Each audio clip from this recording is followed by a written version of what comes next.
Il sera isolé, il y a toute une remise en question de soi-même, il y a une culpabilité de dire presque c'est de ma faute, je suis vraiment en faute d'avoir vraiment comme si c'était fait exprès au niveau d'une blessure. Et c'est pas qu'il se le demande, c'est qu'il veut travailler, il veut donner le plus de lui-même, donc il se demande des choses vraiment extrêmes. Donc il y a une perte de confiance en soi une fois qu'il y a des blessures, ainsi que vraiment une perte d'identité.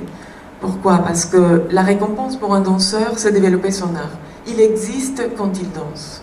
S'il ne danse pas, il y a une perte de la valeur et du regard des autres. Rappelez-vous que les danseurs ont été toute la vie en train d'être devant une glace et à être vus à un moment donné.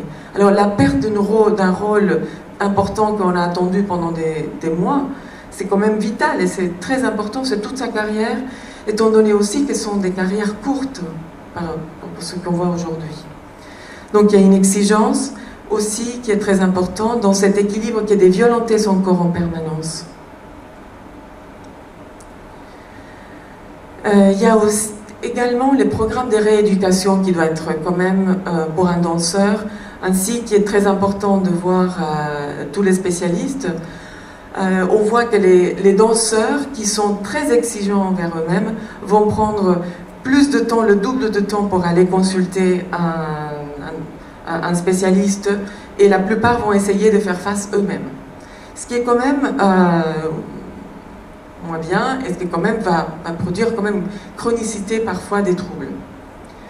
Alors un programme de rééducation doit être aussi très important parce qu'il doit avoir des motivations réalistes sur quel est le temps de récupération, et il faut une motivation qui doit être renouvelée en permanence.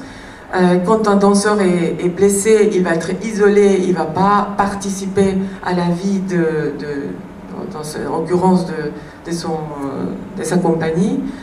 Il faut quand même développer une confiance en soi en permanence, il faut être soutenu par ses collègues, par tout son entourage social. Et il y a aussi, donc tout ça comporte la confiance de pouvoir retrouver l'état initial et de ne pas revenir trop tôt avant la guérison, quand même, ou avant que le spécialiste ait donné quand même le feu vert. Et il y a aussi des techniques de relaxation, de visualisation, qu'on sait aujourd'hui qu'elles diminuent vraiment de manière très importante, de moitié, le temps de récupération de blessures en ces cas-là. Alors tout ça pour dire qu'une création,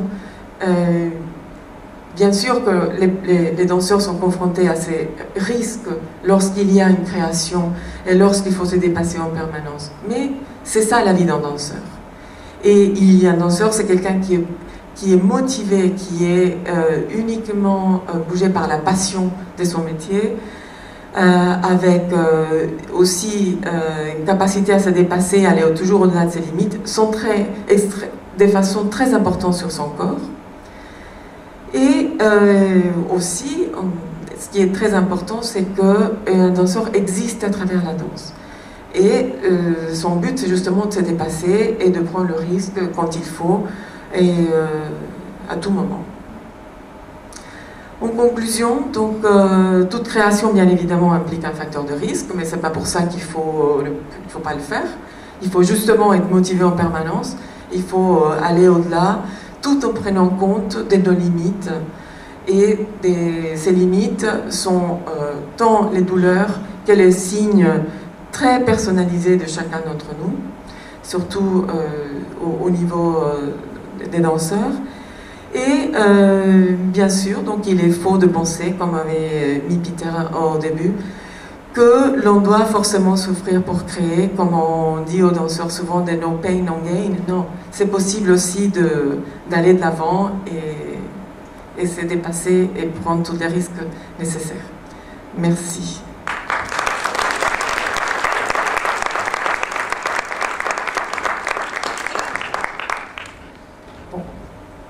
On retourne au risk management.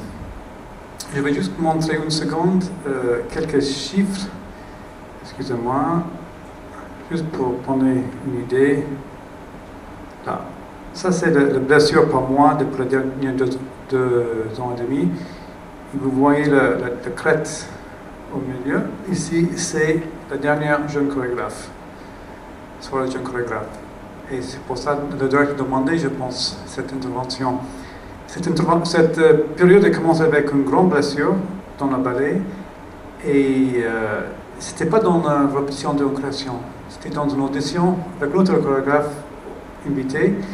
Mais tout ensemble, ça fait encore plus de stress, plus de stress, plus de stress. Quand les danseurs, ils ont la chance de faire une création, c'est la chance de la vie. Quelqu'un qui reste dans le cours de ballet, il attend le jour que le directeur le voit. Et ça, c'est le jour. Il va donner tout ce qu'il peut pour avoir cette chance d'être vu. Parce que s'il est vu, il peut vivre et peut être dans la nouvelle création de chorégraphe. Soit les jeunes chorégraphes, vous avez des gens qui attendent des années d'être en chance comme ça. Parce qu'un autre chorégraphe a vu une autre couleur en eux et ils vont mettre en valeur, espérant que le chorégraphe directeur va le voir et dire tiens, j'ai jamais vu ça avant. C'est le but de ça, c'est pour ça qu'il fait ce programme aussi. Pour changement de rôle de chorégraphe, le danseur devient chorégraphe. C'est un stress pour le chorégraphe parce que tout d'un coup, eux, ils sont devant leurs collègues. Ils n'ont pas le titre de chorégraphe invité, ils sont collègues, mais ils doivent gérer toute la répétition, tout le spectacle, tout le mouvement. Il y a beaucoup de choses. Le rapport entre le danseur et le collègue, c'est pas le même. Les danseurs qui sont très excités de voir un collègue devant, à part quelqu'un plus haut, et d'autres personnes qui sont non, j'ai pas envie de donner mon tout parce que de toute façon, c'est que le collègue et moi, ça fait plus de 30 ans que je suis dans la compagnie qu'elle ou lui. C'est très compliqué, mais c'est très intéressant. Et on va voir une magnifique soupe ce soir avec tous ces ingrédients différents. Et je pense que ça, c'est quelque chose pour un grand régal. Et aussi de voir aussi près. Juste pour, comme elle est là, fusion de corps, on a déjà vu avec le Corit. Le spectacle, le cours, l'option était plus blessé, mais de nouveau, c'est pour ça qu'ils ne voulaient pas utiliser cette statistique, parce qu'ils ne sont pas la statistique, c'est qu'une partie de la blessure, c'est que la version de travail. Mais on peut le voir, c'est intéressant que les hommes sont plus blessés que les femmes. Sur la prévention de risque, c'est les hommes, s'il vous plaît, calmez-vous un peu. Attention. Dans le cours, mais surtout dans la répétition, quelquefois ils donnent un peu trop peut-être. Et on voit juste que, bon, je vais garder ça en mémoire parce que je vais revenir à ça plus tard. Donc, excusez-moi. Ah, ça. Facteur de risk management, c'est la prise de conscience. Ça veut dire que tout le monde doit avoir une prise de conscience de le risque. Les hommes doivent être conscients qu'ils sont plus blessés que les femmes. Déjà, ça, tiens, ok, je prends plus de risques. On a toujours le risque. On prend la moto, on a le risque. Mais on prend la distance, on met le casque, on peut gérer ces risques un peu. Pour voir les objets clairs, les objectifs clairs, on va voir ça dans une seconde, avec chaque domaine, la direction, le jeune chorégraphe, les conditions. Les conditions, franchement, ici, il n'y a pas de problème. La température est juste, les sols sont justes, les répétitions sont bien gérés, ça ne nous concerne pas. Et les danseurs. Mais chacun doit prendre une prise de conscience de le risque. Ils sont, que la majeure part, comme on a vu, de blessures, c'est le membre inférieur, plutôt les chevilles. On fait attention, garder les chevilles bien chaud, ne mettre pas la petite chose dans la roue toutefois, nous réhabiliter toujours. Je n'ai jamais vu le tendon d'Achille ouvert, et maintenant on met le tang pour venir au studio en hiver. Il faut chauffer, il faut prendre le cours avant, il ne faut pas venir dans la répétition, fois des petites choses comme ça. Mais ça, c'est chacun de prendre sa responsabilité. Le danseur dans la responsabilité doit comprendre que 80% d'une carrière, c'est gérer la blessure. Si vous êtes blessé, vous ne dansez pas, vous n'existez pas, vous n'êtes pas danseur. Ça, c'est tellement important. On n'enseigne pas ça à les écoles, mais dans une compagnie, si vous êtes blessé, vous n'existez pas. L'année prochaine peut-être.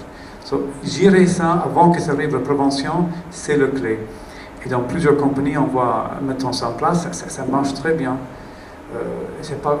On prend beaucoup de sport maintenant, et si maintenant ils ont donné une forme de prévention, les blessures sont diminuées par 70%. En San Francisco Ballet, ils ont ajouté, ils appliquaient cette méthode. Australian Ballet, différentes compagnies. En Australian Ballet, maintenant, il y a une équipe très forte. Et avant chaque période, ils vont avoir pratiquement avec